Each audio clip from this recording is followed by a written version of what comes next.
in Chicago, Wednesday, January 25th, FOMC Day. I'm at the Killer, and I got the Wolfman here. Wolfman, how are you today, bud? Great. Good to be here. Well, a lot of moving parts, folks. We're seeing a pretty disjointed market.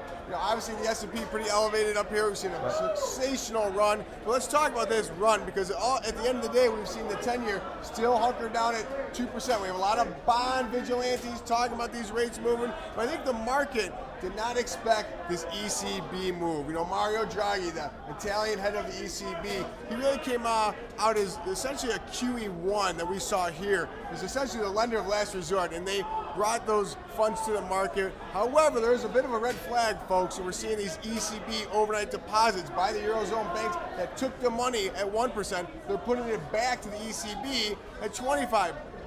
I wasn't a mathematician at Notre Dame, but help me out, Wolfman. What's the yield on that one? That never works out real well, especially if you're a trader, right? Right. What do you see in these S&Ps? Can we sustain it up here? There's a lot the going on. S&Ps, we've been talking about this. I've been tweeting it out, and I've seen you do it in the same.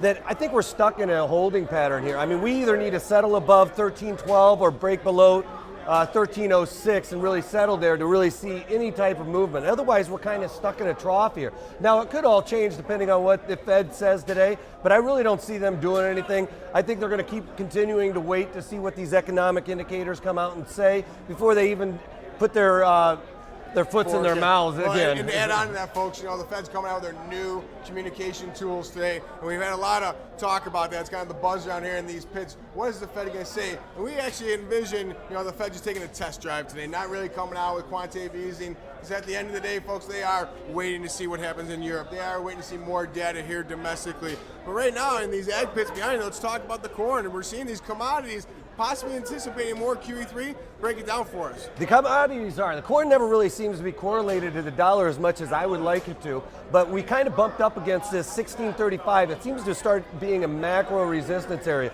We tested it twice this morning. Now we even tested it yesterday, and we keep falling off of that. I really think that you're going to see this buck the trend again and trade down to like 630 and 11 or 631 or 6. What is it? Yeah. Hold on, let's check the boards.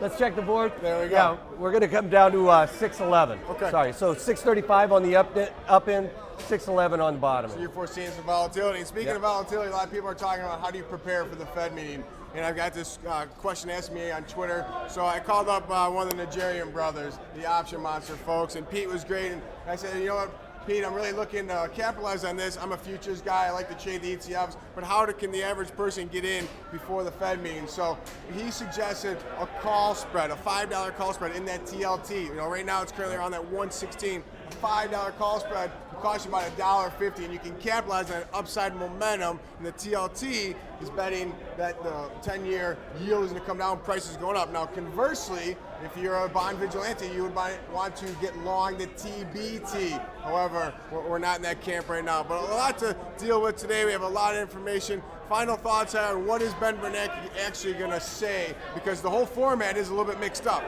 I really think they're just going to come out and say that they don't foresee the rates rising in the Fed funds for an extended period of time. I think they might even push that time frame out. Fed fund futures, we're pricing in D's 14 that there's a 25% chance only of a 75-point hike in the next 2 years. So basically, we're stuck in a holding pattern. Fed funds, they don't plan on moving any kind of rates anytime soon. Well, folks, from Wolfman's lips to these markets, good luck to you on this FOMC day. And one other thing from the floor of the CME Group, you have to remember on this Fed day, be the hammer, not the nail.